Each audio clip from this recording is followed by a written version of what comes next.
that precipitated this policy change. Yeah. What do you think precipitated the policy change? I mean, in terms of, there wasn't a focusing event, so what was there? I think like a really big thing was the learning they talk about, like how the industry leaders realized that they could either continue doing what they were doing and not care what the public thought, or they could try to gain some more public. So the policy learning part was they figured out that wasn't working? Right. So they were going to have to do something else? Well, yeah, they specifically said there was like there was a bunch of little mini events, so it wasn't a big event. It was just a lot of individuals who fracking affected them now. I mean, they would hear it every morning. Right. They would now like watch this There documentary. was sort of a mini focusing event. What was it? For 2000. Gasland. When Gasland came out, now it's got sort of this national attention that your water's on fire, right? And it went from fracking in a fairly rural area to fracking in a pretty residential, more dense area. So all of a sudden you have more people who are, sort of actually directly affected who are freaking out. So I would say those are sort of mini focusing events. What else happened that sort of gave this thing momentum? So you have the policy learning, you have these mini focusing events, what else? There's a clear policy entrepreneur and governor. So you've got this policy entrepreneur and he's, as you so accurately identified, that table. You've got the policy entrepreneur, one last thing the chapter talks about. Diffusion, so there are a lot of other states who are considering regulation during the same time.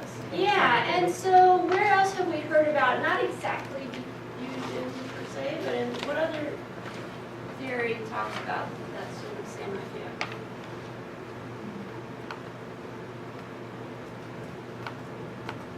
When Kingdon talks about windows, one of the ones is when something's happening in a different arena, and sometimes you borrow.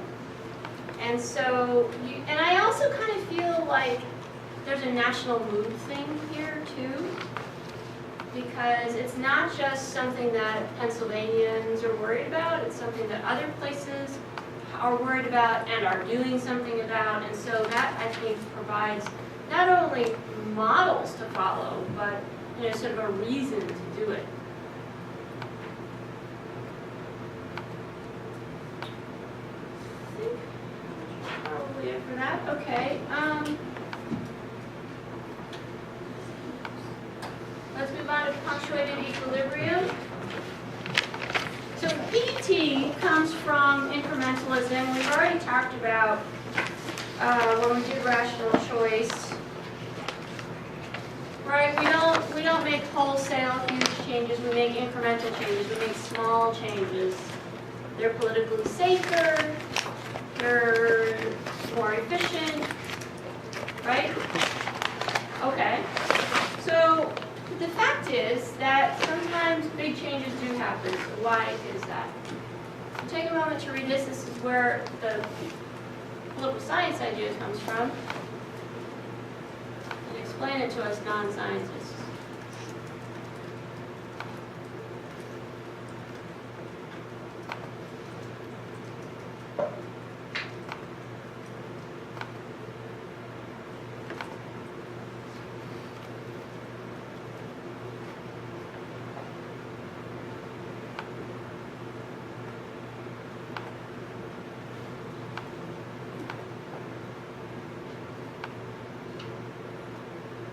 So what's happening here?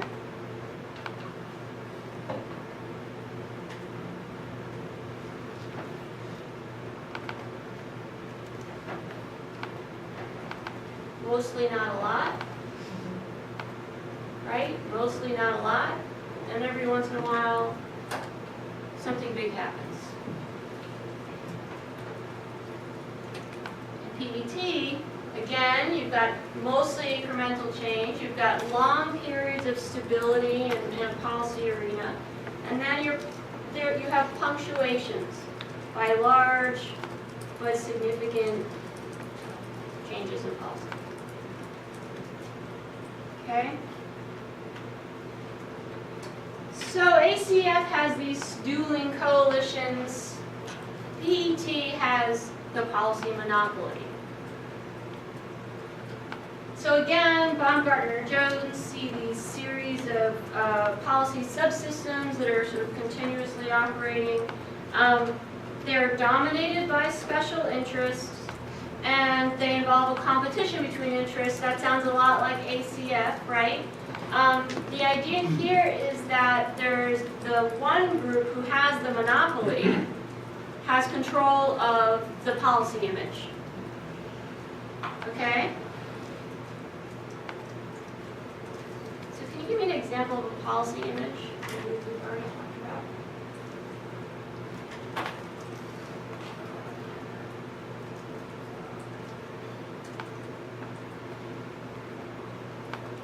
Yeah, you can use the biofuel example and say that it's, environmentally friendly or reduces our dependence on foreign countries, so it has a security aspect, it's economically, it helps our economy. Biofuels, green, love them. Right. Policy image. So if it's that policy image, then the interest group in the monopoly is the green people and whoever supports that, sort of the biofuels. Right? Are these the multidimensionality people? This is all Wow. floating in my head. Because it is. Hang on to that. All right. Okay, that was clear. So Marlboro guy, nuclear power. Remember those sort of the big okay, we love nuclear power. Oh no, wait, we hate nuclear power. So when the policy image changes, what that means is your monopoly is under attack. So the people who have control of that subsystem lose control of the subsystem. And that's when you see a policy punctuation.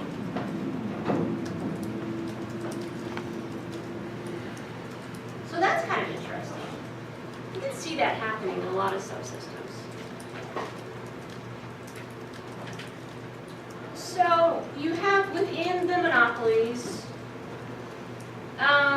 all of these people, and what are they doing? They're softening, like Kingdon talks about, softening.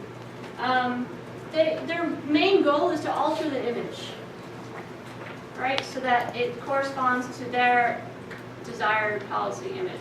In order to do that, they might change venues. They might try the courts. They might try the Congress. They might try agencies. They might try states, right? They're always looking for a venue where they're going to get a toehold.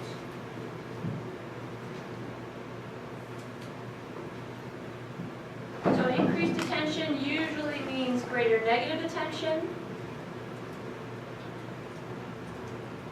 right? So like the NRA and gun laws, whenever there's something that happens, they try to reframe the image into Let's talk about I know you're not in your issue groups, but can you think of one example from each of your issue groups of a punctuation? Yeah. That's an image. What's the punctuation? What's the legislative change? What's the, so when you do your legislative history, you'll see probably punctuations. Patriot Act. What's that? Patriot Act. Patriot Act is a huge punctuation. The 86 anti-crime bill that's established mandatory minimum sentencing for drug laws.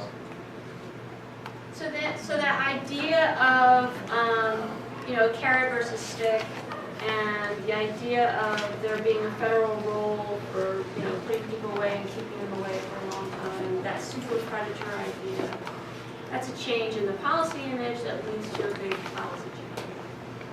Do you want to talk about within your group for a couple minutes about each of you should be able to think about a punctuation, and by the time you finish your legislative history, you'll definitely know what the punctuations are. Did you go to a rave last night? Did you go to a rave last night?